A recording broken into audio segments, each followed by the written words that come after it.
1 Corinthians chapter 13, verse 4. Charity suffereth long and is kind. Charity envieth not. Charity vaunteth not itself, is not puffed up, doth not behave itself unseemly, seeketh not her own, is not easily provoked, thinketh no evil. Inspiration. One of the most popular passages in the Bible at weddings. This verse explains that love cannot be self-seeking. Love is about other people. Think about it. If your loving actions are done with others in mind, loving your neighbors as yourself and even your enemies, how easy would it be to love yourself? It is when we hold hate in our heart that evil flows out. It isn't always easy to control our own egos and not demand attention for our good deeds.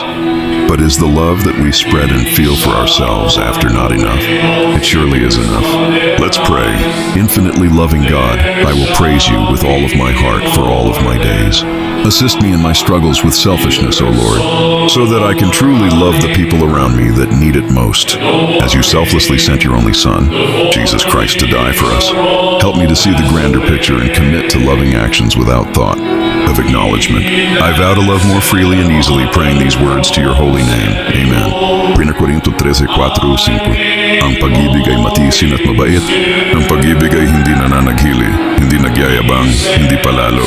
Hindi ito magaspang ang pag-uugali, hindi makasarili, hindi magagalitin, at hindi nagtatala ng mga pagkakamali ng iba. Inspirasyon. Isa ito sa pinakatanyag na talata sa Biblia na madalas marinig sa mga kasalan. Ipinaliliwanag dito na ang tunay na pag-ibig ay hindi makasarili. Ito ay laging para sa kapwa. Isipin natin, kung ang ating mga ginagawa ay bunga ng pag-ibig sa kapwa, maging sa kaibigan o kaaway, hindi ba't mas magiging madali rin ang pagmamahal sa sarili? Kapag may galit sa ating puso, doon lumalabas ang kasamaan. Hindi madali ang pagpigil sa ating sariling ego at ang hindi paghahangad ng papuri, pero sapat na ang pag-ibig na ating naibabahagi. Sapagkat ang tunay na pag-ibig ay sapat na. Manalangin tayo. Diyos na walang hanggang mapagmahal, pinupuri kita ng buong puso sa lahat ng araw ng aking buhay. Tulungan mo akong mapaglabanan ang pagiging makasarili upang tunay kong mahalin ang mga taong higit na nangangailangan.